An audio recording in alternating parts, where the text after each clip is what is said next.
Hello, everybody. Welcome to Watches with Dennis.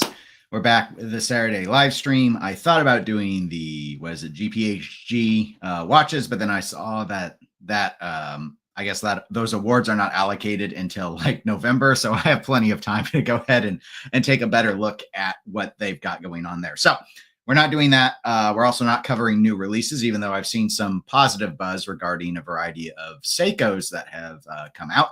But instead, we are going to spend some time talking about the luxury watch industry, not the tariffs. Tariffs would have been a pick.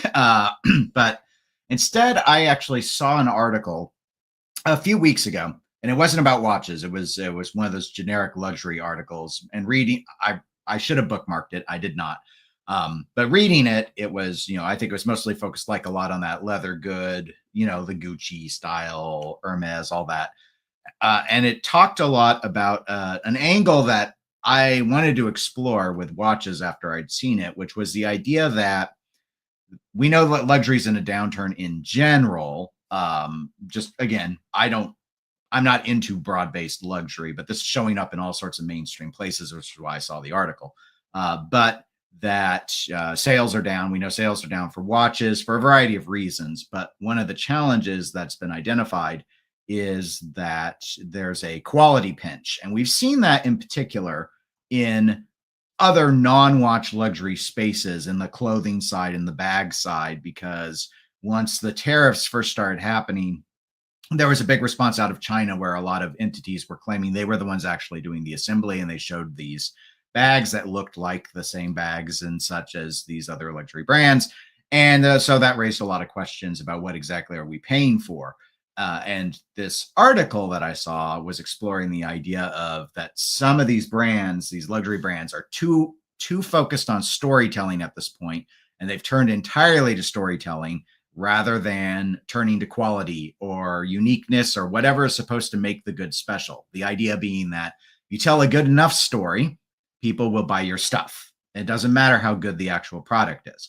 Which is an interesting angle because it's very different from what I've generally heard in the watch space, which has been, I think Ariel Adams, I'm going to give him credit for this. I should have checked with a blog to watch. I think he's emphasized a lot that he feels a lot of watch manufacturers are really bad at storytelling. And the biggest problem in the watch industry isn't the quality angle. It's that the stories are crap. And so no one cares. No one cares about your brand because your story sucks, kind of thing. And maybe there's room, for all of that to be both right and wrong. So we'll go and we'll do a little bit of exploration. I don't think this will take a full hour, but I thought it might be a fun change of pace to go ahead and do. So let me go ahead and get the housekeeping out of the way and say good morning to Kevin. Welcome to the live stream. And Duncan, thank you for being a 99-cent club member. Link is in the video description for those that want to do that. Likewise, there's a link to the Discord if you want to talk about watches, share photos, and all of that on that particular medium. I had no pre-recorded videos since the last live stream. I have been busy working. On the wrist today is my Parmigiani Fleurier Tonda PF micro rotor watch, the time plus date, no small seconds. The new model. I also have another Parmigiani Tonda that is prior to the current CEO, which is much more of a dress watch. But that is not what we're going to talk about today. So let me start with this background of, I couldn't find the exact article that I saw a while ago. I actually saw it on my phone, so bookmarking it would have been possible, but it wasn't something I thought of. But there are a host of these. These are not linked in the video description because I'm just going to rattle through a bunch of them. You all, if you want to, you can zoom in and look at the URLs. But so this one, for example, from Forbes talks about that there's an identity crisis, or questions if there's an identity crisis in the luxury industry. Again, a lot of this is driven by the fact that we've seen a lot of profits fall a great deal. Kering Group's revenue has been down. Kering used to own Ulysse Nardin and Gerard Perregaux for watch fans. I don't think Kering Group has a watch brand anymore. LVMH, though, they also saw their profits drop. LVMH has a number of notable watch brands. So again, this is all, not focused on watches, but watches are often tangential to it because watches do take up a big chunk of luxury space, though they're not the biggest market share for most of these conglomerates. They usually make their money on clothing and jewelry. Another article, this one also from Forbes, more true, less aspirational luxury is the next priority for luxury brands. That gets at the storytelling a little bit, talking about this notion of authenticity, of that the story needs to feel real. Well, some of this is in the wake of AI being turned to clearly write a lot of press. A lot of press releases are used with AI guidance, and sometimes it looks like, quite honestly, and I see this in other industries as well, that the AI straight up does the entire thing and doesn't even look like a human really reviewed it, or if they did, they didn't change anything.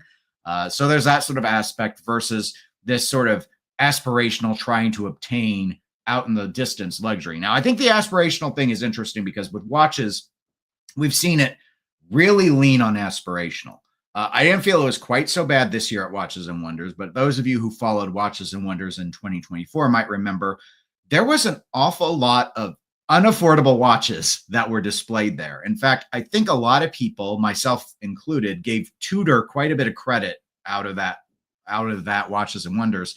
And it wasn't so much that the releases were awesome, though don't get me wrong, the Coke bezel GMT watch and the fact that they finally had a Submariner looking Black Bay helped. They were what people wanted, but it was one of the few brands that actually released watch models that looked nice and you actually could conceivably save up money and get.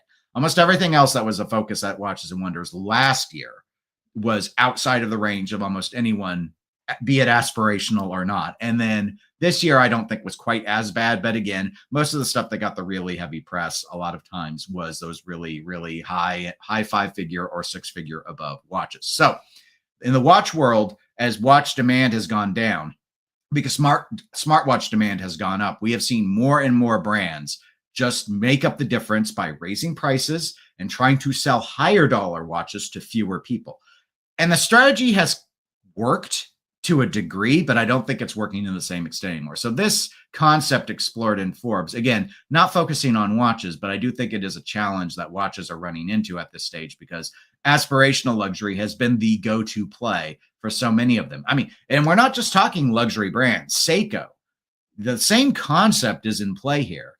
Seiko does still have the Seiko 5 line, but again, like those new Seikos I just mentioned at the start of the video that just came out, biggest complaint I've seen so far is the price point that they're at.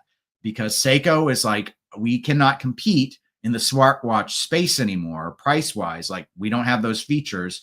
The way to make up money is not to sell more watches, it's to sell fewer watches at higher dollars. And that's why we see them continue to explore further and further up that chain.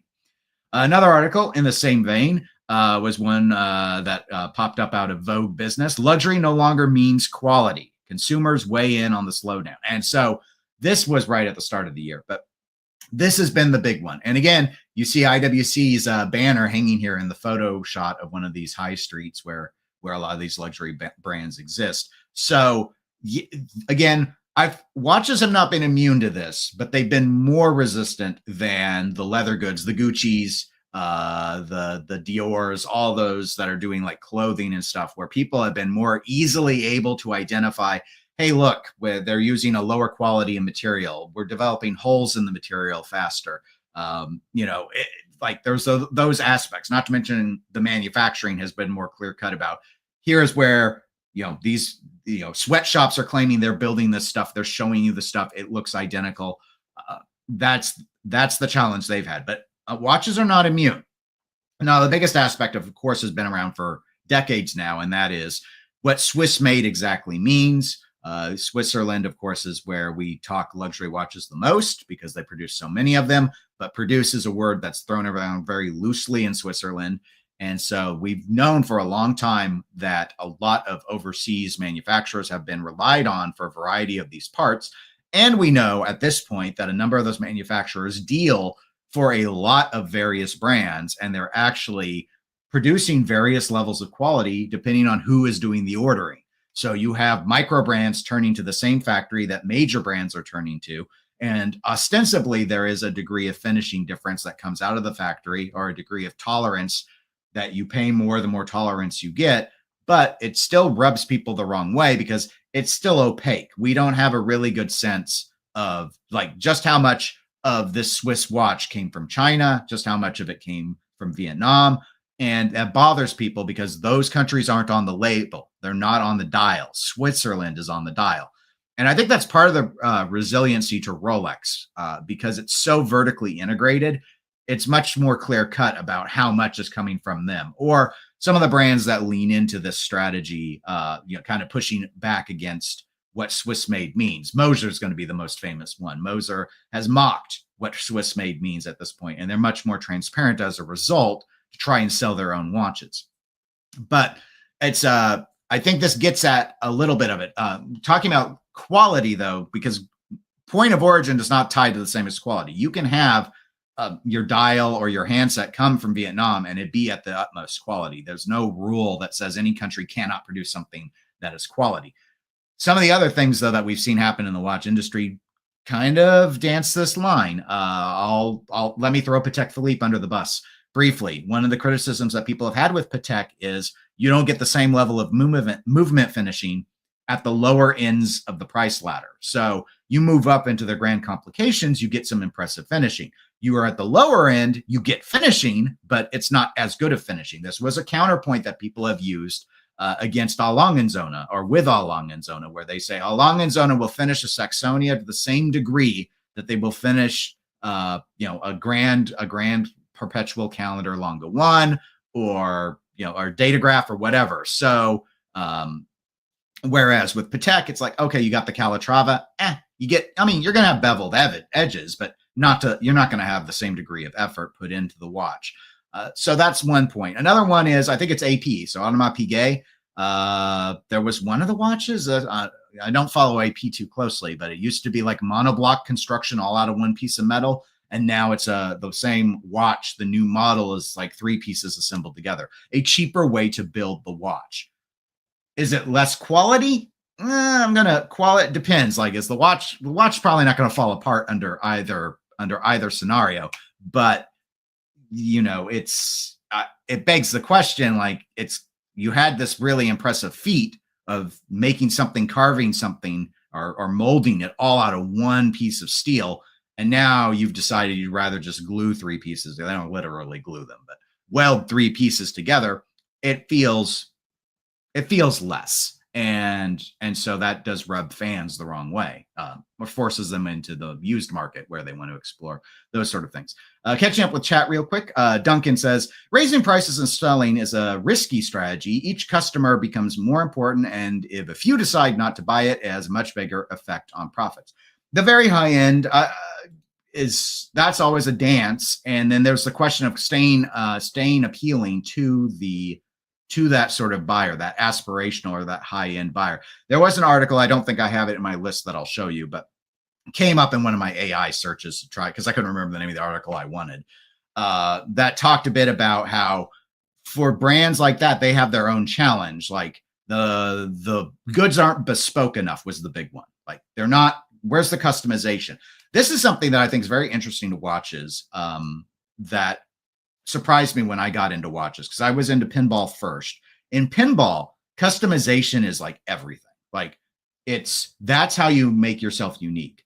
It is there's a homebrew scene where people make their own one-off games that gets a great deal of attention because it's interesting. For one, mechanically, it's interesting to see the process, but the idea of making something so personalized and niche. There's a mod community. Like, I know people will like mod Seikos and stuff too in watches, but like in pinball, people expect, they're not always right, but they expect that those mods will add value to the game. They will make things better. The manufacturers produce their own mods now. They produce toppers that they sell aftermarket, and these aren't cheap. These are $1,000 to $2,000 toppers that sit on top of the back box of the games. And they will sell lighting kits, and they'll do all of this stuff to make it even more special, even more unique. So I came from a place, like, in the world of pinball, $100,000 could probably get you to get a manufacturer to build you a custom game. In watches, $100,000 might not even get you a limited edition. Depends on the brand.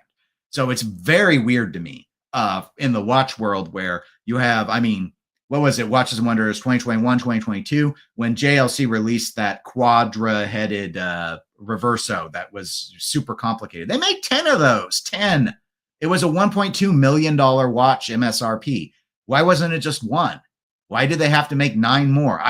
It blew my mind, as expensive as the watch was, that it wouldn't have been a piece unique. But The watches are a different world. Pinball didn't start as a luxury thing. It started as an enterprise, a coin drop enterprise for vendors to make money. It is now in people's homes, and it is now more of a luxury good because arcades have faded away and home collectors are the bulk of sales at this stage. But anyway, just an analogy to tie it all together. Who am I? Welcome to the live stream. Says Rolex is a Chinese brand. Rolex would probably disagree, but perhaps they get some of their stuff from China. I don't know. They apparently smelt their own gold even, but it doesn't matter. You can't walk in and buy the watch that you want. So even today, you still apparently can't. Underachieving Watch Collector, good morning. Hope things are going well for you. And hello, Tuna. Thank you for being a club member and welcome to the live stream. All right. So a few other articles that were kind of feeding into this concept to have a little discussion on today. This one from Fortune, 50 million people have stopped buying luxury brands like Dior and Burberry after broken promises to customers. So I was like, whoa, that's quite a clickbaity title. What's a broken promise? So this one I think will resonate with people in terms of the watch industry. So there's been high price increase across luxury without a corresponding increase in innovation, service, quality, or appeal that a luxury brand should provide.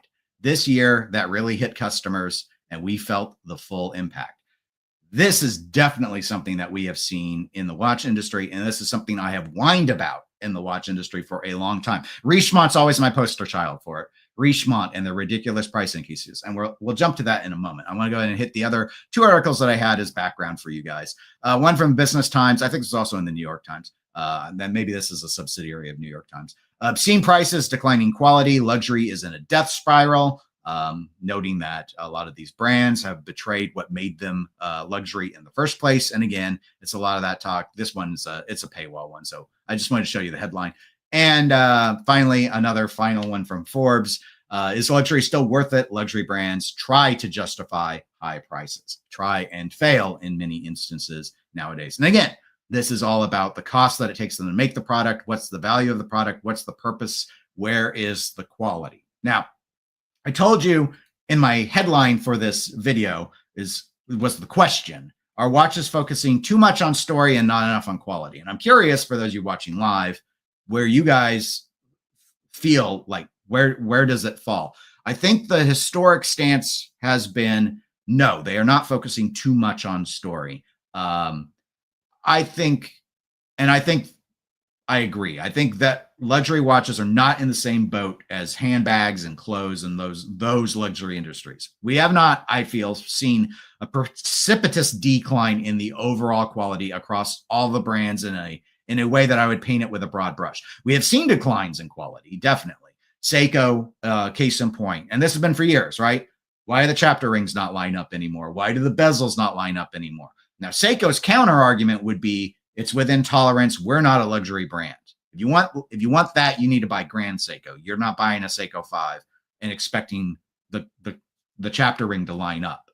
That's what they would say. I think the buyers say something different and say, no, like we used to get them to line up. Why is it so hard for you now?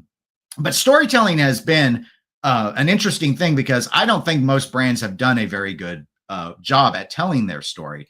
I don't generally care, because I think the story is, for me, it's icing. It's an added feature that makes it interesting. A watch, it's just kind of cool to know about a watch having a thing. But let's take the Reverso, for example. I used to own a Reverso. I don't anymore. I didn't buy it because of the story with polo. I don't play polo. I don't think, other than in a movie, I don't think I've ever seen polo. I've never watched a polo match. I don't know any of the rules. And I didn't sell it because I don't play polo either. It's like the story was neat. Like, it's an interesting idea about why it was developed. It's a pretty good story, right? It makes you feel like it had a purpose as to why it would flip over. And so it's sort of tangible, even though the story itself is beyond interest to most people. Like, I don't know, do any of you care about polo in any way? It's not a major sport. I don't think most people do. I think the main thing in terms of storytelling, the best stories are the ones that, the whole idea is to connect emotionally. So for me, a lot of the stories are just interesting. There are some really good emotional stories. There are some that try to be emotional. Rolex, for example, and the whole story about their watch going up on Everest and all of that. That's an attempt to attach something to emotion, because Rolex, remember, back all the way up through the, I would say, the 5-digit references, the idea of exploration was a big thing, right? The whole let's spelunk, let's go and climb a mountain, let's go deep sea diving. Like, they really tried to emphasize, and they still do in their, you know, in their marketing materials and stuff. But there was this attempt to try and brand things a particular way. I think the best story has to be Omega's with the Moonwatch. This is, even though I don't personally have an interest myself in the Moonwatch as a watch design, I think of no better story than the Moonwatch story, because it touches both spaces. It's emotional because people love the idea of space. You know, that's where all this, like, tourism, space tourism, that's that tangible interest where people who are not going to be astronauts, will never be astronauts, now actually could fathom the idea that they might actually get to go into space. But space was just a thing for dreamers for a really long period of time. And the story that they wrap themselves in is so good. And Omega leans into it really heavy. And we maybe not all of us on here, but me, I make fun of how often they will bring it up. But how can you not, in a way? It's so iconic. Like, the, you know, landing on the moon, Apollo 11, the role that the watch played in Apollo 13's return, the design is iconic and classic. So you have a watch, it's not just, it's a luxury watch nowadays, but it has professional pedigree. It served a purpose. It was almost like, it wasn't mil spec, but it had a spec that it had to meet. So it had all this functionality to it that was all tied to a purpose. And the purpose was so cool that in today's world, we continue to see this emphasis. Like, this is just me clicking on the Moonwatch Professional website earlier today, so you can go and pull this up. And there's just, they lean so heavily into NASA. You know, they're talking about, and they're trying to, they have their feet in all the ponds. This was my favorite part on the page, was made in Switzerland. So they're emphasizing that Swiss luxury angle that so many of the brands try and do.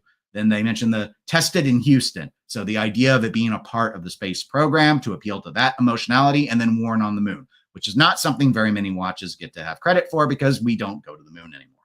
So all of that together ends up telling I think the best story in all of watchmaking. Rolex has nothing to this degree. And in some ways, it's Omega almost essentially lucked into this story. And that kind of ties to this piece that I referenced earlier from Forbes: more true, less aspirational luxury. Now, we can argue that Omega is trying to price the Moonwatch as an aspirational watch. They've been moving the price up significantly, more and more and more, as time has gone on. Especially they still have their Hesalite version for people, but it's this desire to go ahead and and try and do that. Let's sell more. Let's sell to fewer people at more money to make up the difference of what's going on in the market. So that is definitely in play with Omega. But this idea is, the story is true. They didn't make up the story that the watch is the Moonwatch. People will debate some of the aspects of the Rolex Everest, visit, and exactly what the watch was used for in it. That's all a part of that underlying background, the footnote to that story that Rolex likes to emphasize. But this story's footnotes are awesome. They just are. So I want to take that as a storytelling concept. I want to compare it to another brand, Grand Seiko. Now, I also used to own a Grand Seiko. I didn't own this one, but I did own a Heritage Collection one. Grand Seiko is Grand Seiko wants to tell a story, and they don't know how. I think they know how, but at least, and maybe it works in their domestic market. But so here's this blue one, right? I don't know. Again, it's just a reference number. It's not got a name. And you're going along and you're like, so what is this? What's this supposed to be? And here's the story. This creation exhibits a new dial pattern while inheriting a classic Grand Seiko case design. The dial evokes an ice fall that one might encounter in the dead of winter on Mount Iwate. Nobody cares. So Mount Iwate is visible from one of the Grand Seiko studios. So they're saying that the mountain is the inspiration, but the dial doesn't look like a mountain. And why does it have to be in the dead of winter that we'd only see this ice? And why is this ice on the mountain any different than ice anywhere else? And they bring up Mount Iwate a lot. It's referenced. it's referenced on so many watch models from Grand Seiko that bluntly, the story is unbelievable. I don't actually think anyone's looking out the window and coming up with their color schemes and their dial textures from Mount Awate. I just don't believe it, because they say that they get so many ideas from it. It's like, how many pieces of inspiration can you get from one piece of grass? I don't understand. Now, I could be wrong, but the story feels disingenuous. It feels like an AI story. So in this regard, when we discuss this, are brands focusing too much on story? In some ways, yes, because I don't think they're telling it very well. Grand Seiko probably has a really awesome story they can tell, but this feels like they read that people want stories, that tech specs aren't enough in the luxury space to sell watches, but no one taught them how to tell a story. And so they're just like, okay, well, what's a good tale? What makes Lord of the Rings so interesting, right? Well, I mean, yeah, Tolkien did describe like every twig and branch in his books, but that's not the good part of the story. But it feels like that was the lesson that Grand Seiko learned from the process. So storytelling actually is turned to a great deal in the watch world, but often not very well. For every Omega and an awesome story with a Speedmaster, or even just a fun story like tying to James Bond, there are 30 Heritage Collection Grand Seiko watches that feel they're beautiful watches and have interesting specs and great dials. Some of the best dials that I've ever seen, especially in the price point, come from Grand Seiko. But the storytelling sucks, guys. It's not very good. So I can't say that they focus too much on story in and of themselves, but their story I don't think is really working very well. I've minimized that to go ahead and see if I can catch back up with the chat. I see a lot of you have been talking, I think, about how much from China Rolex stuff is coming from. So I'll skip a lot of that because I don't know. I'm not aware of a lot of Chinese materials used in Rolex watches. They're very vertically integrated, but I don't know where the source of all the materials comes from, so I have to hedge. Hagfish says, says hello to the chat. Hello. Duncan says, in the watch industry, I think microbrands are the ones trading on stories. Almost all their watches are made in China. So it's down to design and storytelling to find buyers.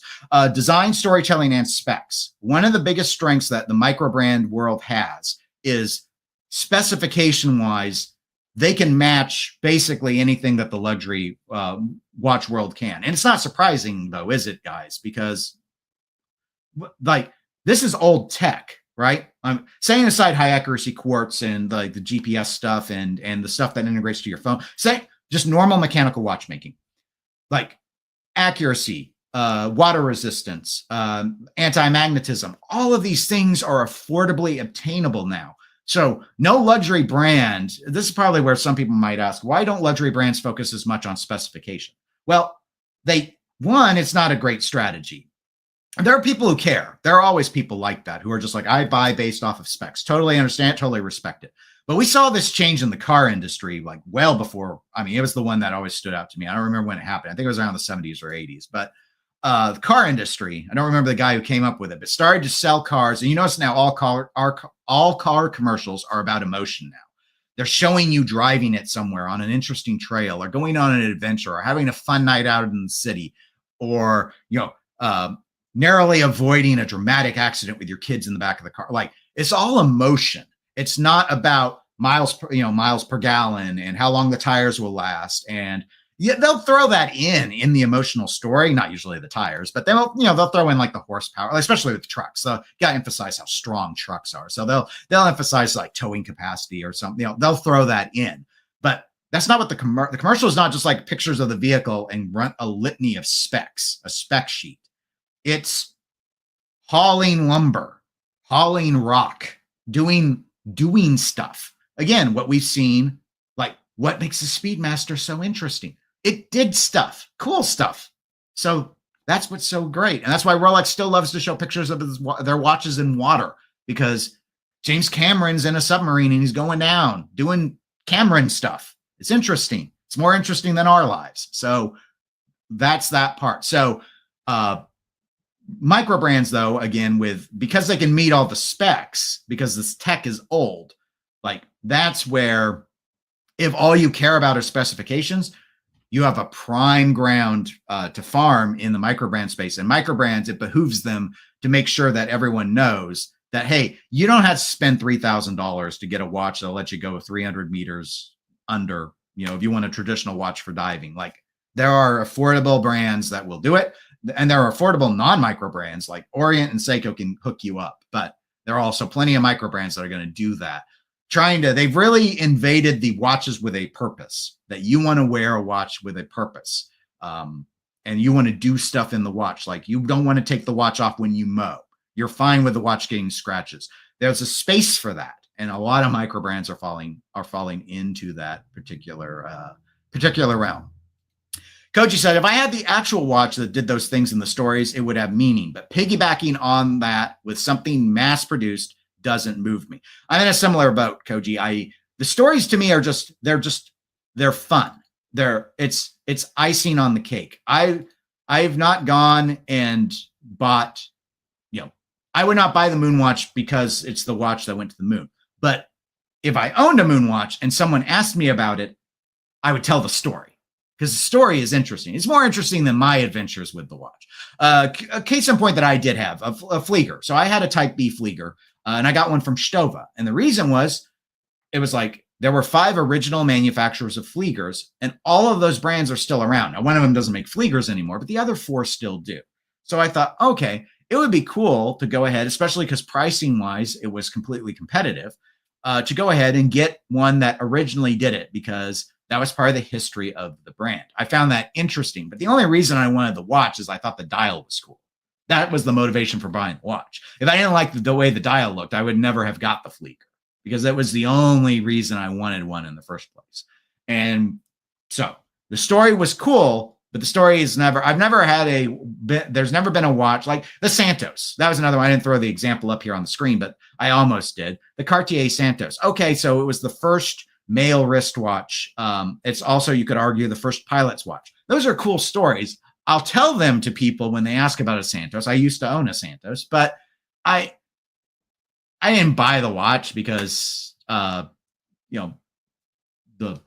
the Santos dude went up in a dirigible. I don't care about dirigibles, but it's a cool story, is my point. So let's see.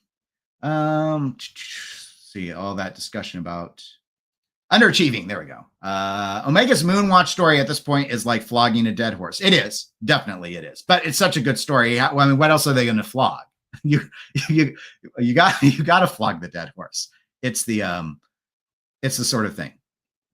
Koji, in regards to the Grand Seiko remarks I made, it sounds hokey to us, but believe me, it has meaning for the Japanese. Not a useful marketing tool outside of the country, frankly. Even I roll my eyes at the attempt. Well, again, different domestic markets will respond to things differently. So this strategy could very well work in Japan, but this page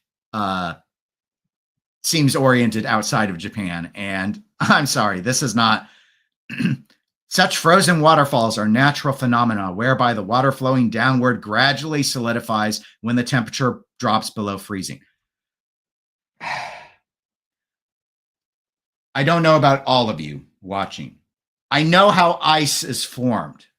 Okay, I had basic science. I know about natural phenomena. I know waterfalls can freeze. I know that they can gradually solidify. Like it's the story. I'm sorry. The story is like, this is how ice is made. I may be too pragmatic for the Grand Seiko experience. But the watches do look cool. Don't get me wrong. They do look cool. Duncan says, Grand Seiko, a good example of a product that people buy because it is a fantastic product. As you say, the nature of the stories are rubbish, but just look at I'm sorry, I need to take a drink. I apologize for that, but just look at the product. Yes, the product is great. And there are aspects to the product that they can focus on, which again gets to some of this discussion about luxury and quality, craftsmanship. Talking about craftsmanship is one of those things. There is so much craftsmanship in that. Like, now, again, speaking of beating a dead horse, but there's the issue of, like the Zaratsu polishing. All right. So it sounds fancy because it's called Zaratsu, but it does take a lot of training, and it does require a human being to do something. Human beings doing something on luxury products, hand finishing things. That's the sort of story that I think is more. So is it more quality? No, not necessarily. Let me give you a different case in point. You're going to get a better instance of guilloche work from a Calatrava with a stamped guilloche pattern than you will with a hand rose turned Breguet dial, right? In theory, the stamp will always be perfect. Every line will always be perfect. The master craftsman at Breguet hand carving the dial, I'm assuming if we zoom in enough, we will see those subtle imperfections of where that hand finishing. Same with the Glashütte or Geneva, more commonly Geneva striping on the back. On most kind of regular luxury brands, the stripes are stamped or they're machined. Usually they're applied in some. They're not applied with an abrasive wheel. I think they're actually stamped. I've seen examples with Patek where they do abrasively brush it, but they have a machine do it. And then there are going to be some places where they actually have someone who takes their Dremel or whatever tool and they manually do the abrasion. So the handcrafted one's actually going to be lower quality, but that a person took the time means a lot, or used to mean a lot to people, some people in the luxury space.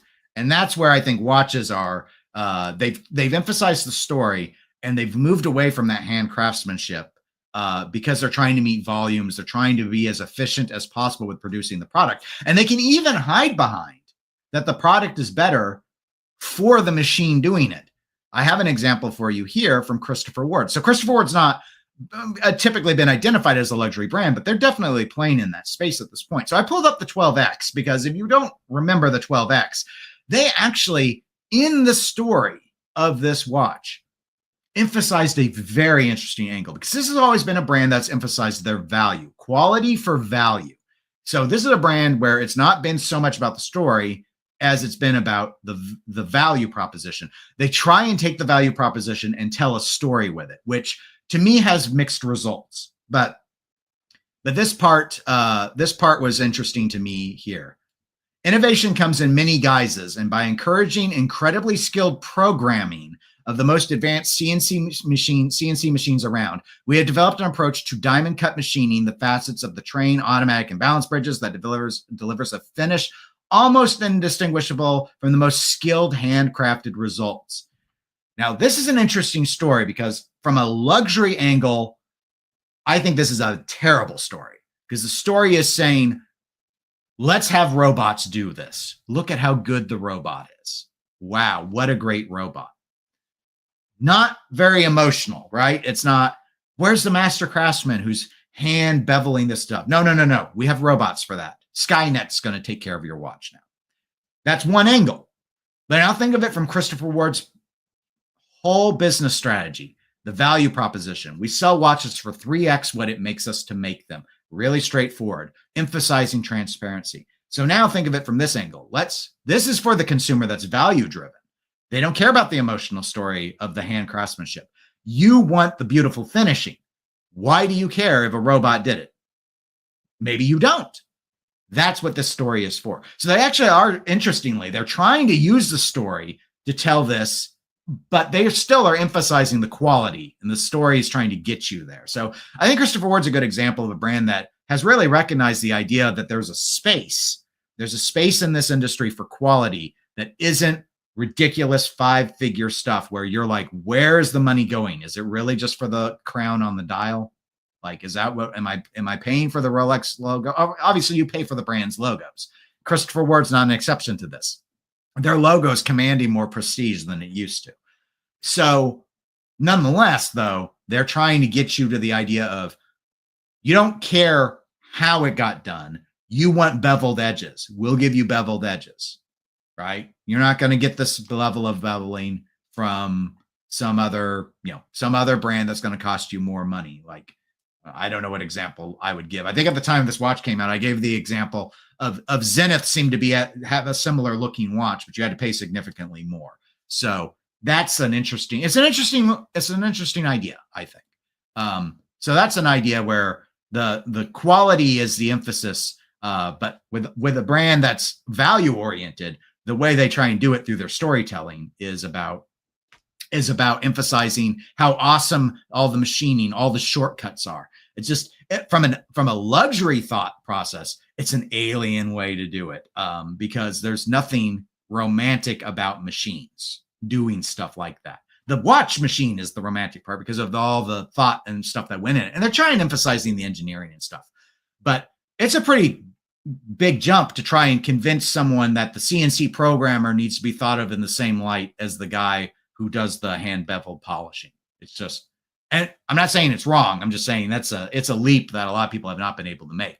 But was it effective? I don't know. By and large, Christopher Ward watches seem to sell pretty well. So Al says, Dennis is too long, didn't read version of Grand Seiko ad copy is, here's this blue one. I mean, yeah, here's this ice blue one. That's really what they're saying. But you're right. I am being a little trite with it, I suppose. Hackfish says, with all the quality of watches, Dennis, I'll stick with Tudor, Seiko, and Zen and Hanhart. I used to love the Swatch Group, used to own a Longines and Certina, but they're just not good. And quality sacrifices have been coming up a lot, and Swatch Group has been one. Swatch Group and Seiko Group have been the two that come up a lot in that.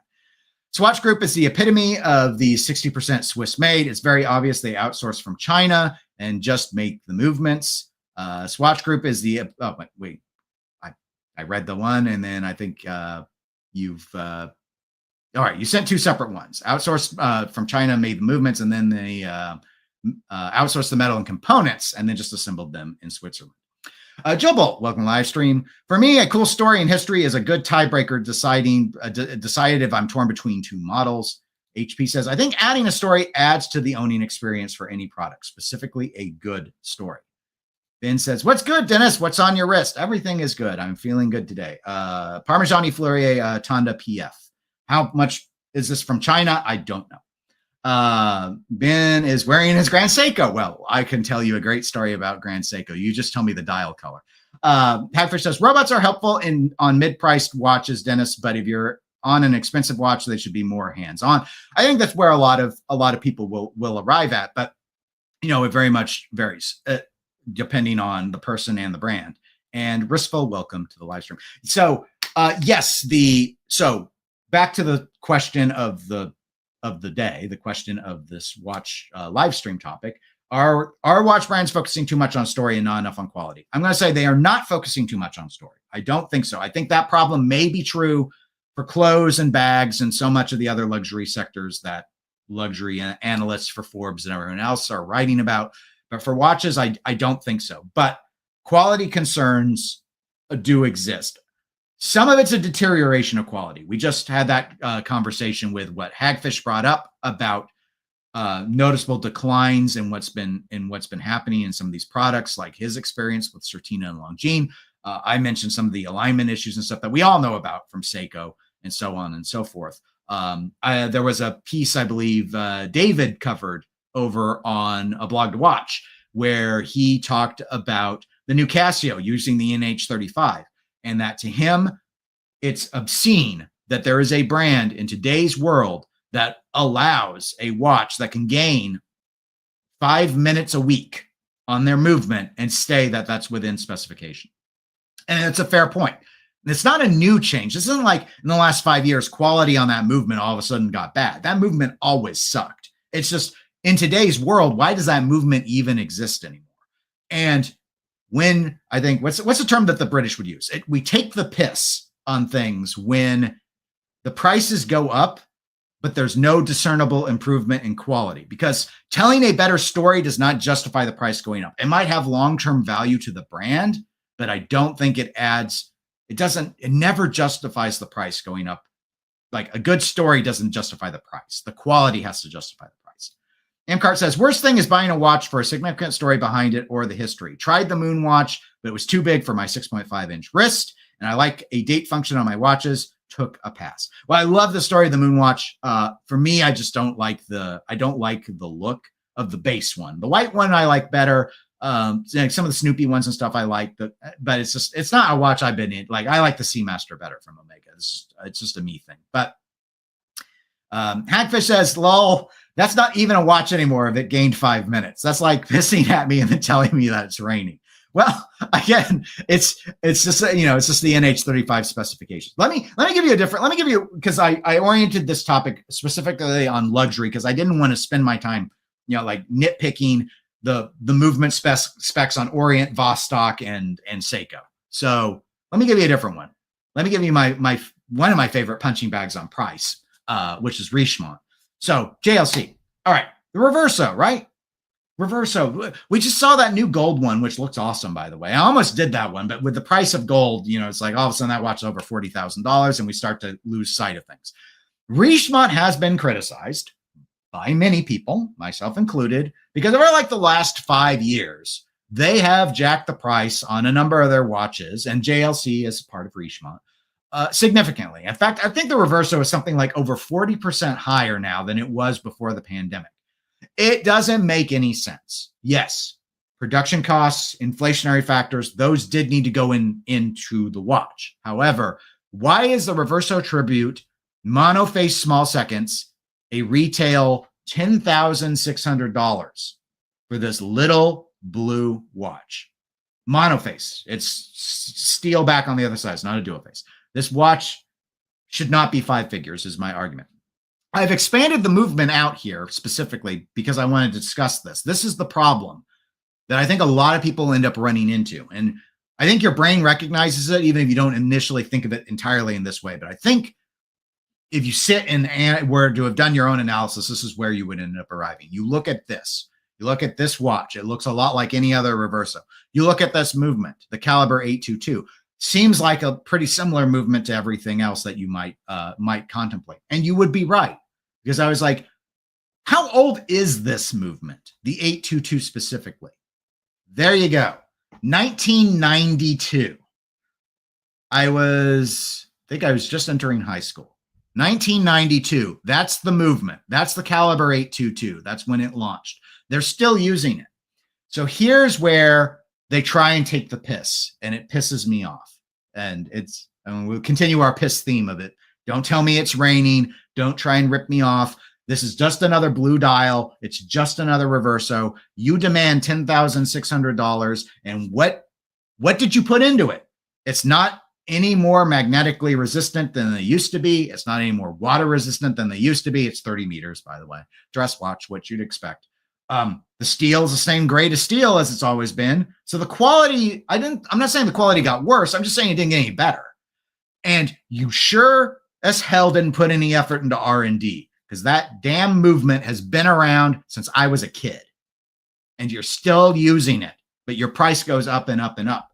So you're gouging. All it is gouging, which is why I buy these things used, because I'm not going to pay for this gouge. I can't get behind anything on it. The way a lot of other brands that have been more savvy about this have done it is, this is why so many turn to new in-house movements, or have turned to in-house movements away from their third-party movement or their Bosch movement they've slightly modified.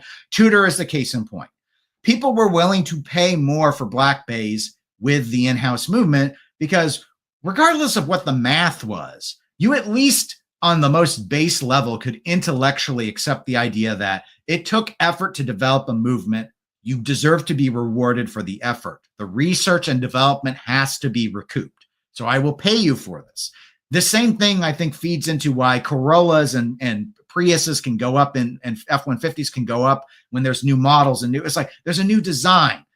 With watches, changing a dial color isn't enough. It's the same handset, it's the same indices, it's the same strap, it's all the same. No, there's no effort here. There's no new design. It's a new color. It's like a new paint job. We don't get excited about new paint jobs on cars. And it's the same with watches. And so I think, while a lot of people I see online don't seem to articulate it in quite that way, when you go and you see this, and you see that price, and you look on Chrono24 and you see that there have been all sorts of watches that look like this for years and years and years in the back catalog. It's it's just it's too hard. It's too hard of a bridge to cross, a ship to sail. So JLC is just a poster child for it. But it's the same, these are the same challenges like IWC has, and all sorts of brands are running into this. And because they reached, especially during the pandemic, they reached for the sun when there was so much demand. And now they're in this awkward space because honestly, the smart play, in my view, if the world were perfect and people wouldn't hold it against you, is Richemont would just drop the prices down now. I think what they'll, in theory, do is try and wait out. We saw this in pinball. There is a company called Jersey Jack Pinball. They jacked their pinball prices up during the pandemic so that their highest end models were $15,000 a machine and the slightly lower end model was $12,000 a machine. That's very high pricing in pinball. You can get into new pinball at $7,000. So you're almost paying double to get into this brand. That was too high. Their prices were not like that.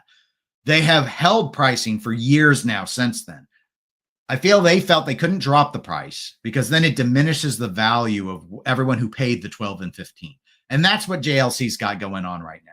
They can't drop the pricing. They did this in the early 2000s. Richemont dropped pricing by 3%, and they took a beating from people because now you devalued everyone's watch. And they made them all feel like suckers. And so they're trying not to do that. So the theory now would be to try and hold the price. And so until things got reasonable to where the watch would have been if it had just been inflation. The problem is that's not what shareholders want because they're selling fewer and fewer watches. And so with the watch industry not doing well right now, the instinct is we have to sell at higher prices to the fewer buyers in order to make what we thought we would make. And so they're in this like catch-22 where they're charging too much, which further alienates buyers. And their strategy is let's just keep raising the price so that we can make what we need to make with the fewer buyers, but that raised price then alienates some of the buyers they had, and it just gets worse and worse and worse. So it's tough. It's tough. I don't have a good answer. All I can tell you is that these watches should not be, this duo-face should not be near $14,000. That's ridiculous. So catching up with the chat, Thomas with the Escapement Show. Good morning. I love military watches because of the story you can buy into behind the watch. A great way for many brands to market has been to attach themselves to the military scene, Tudor, Yema, Marathon, etc. Yes. Yeah, a lot of people are like that. They like to buy designs that are, maybe they want to wear them, so they don't want to wear a vintage because the watches are fragile. So you get a watch that has all those vintage specs. This is where a lot of people have pushed, where there have been brands, they bring out like a vintage inspired watch, but they modernize the size or something, and it upsets people. It's like, no, that watch should be 36 millimeters. Why did you make it 40? It's like, well, because people prefer 40s. And then some of the others are like, no, we'll make it authentic specs. It'll just have a more robust, it'll be more robust. Zenith has done a lot of this. Let's do the heritage models. And these are the models that get the most attention. While their Defy line continues to struggle, they do things that look like actual heritage pieces that are actually heritage sized. And there's a demand for that. It's not a huge demand, but there is a demand. And that's part of the storytelling. Ristful says, I recently watched a watchmaker's video on the NH35. It's not designed for accuracy. Like Toyota, durability is the goal. The problem, I think, Ristful, at this point is that there's so many competing movements that are more accurate and also durable. So maybe its time has come and gone, is my point. Notes, welcome to the live stream. Why do we need a luxury watch when we have Casio F91? We don't need a luxury watch at all. In fact, we don't need the Casio F91 either.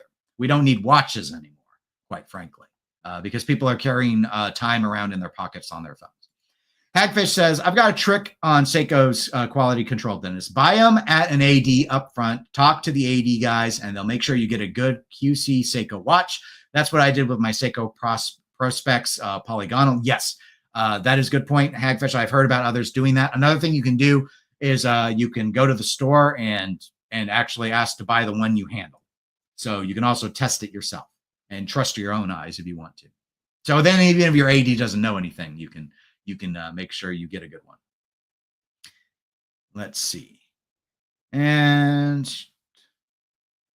Hagfish says he does not want the Casio F91. I'm not huge, and I think it looks okay. I'm just not really my style, but I've not been compelled to get one. But again, if you want another watch that's kind of low, I mean, there are plenty of like Quartz Timexes and stuff that they're more, but they're not a lot more.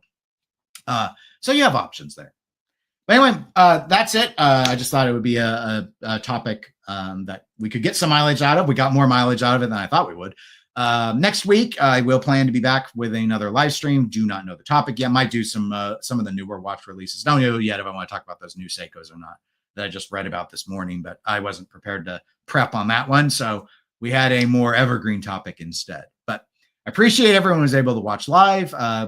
If you didn't and you want to leave a comment, feel free. I will go back and read those. If you want to discuss about your thoughts on watch quality versus storytelling and just sort of the state of everything going on in this industry. And I would like reading those. And other than that, hope you all have a really good weekend. Take care. I'll talk to y'all next time.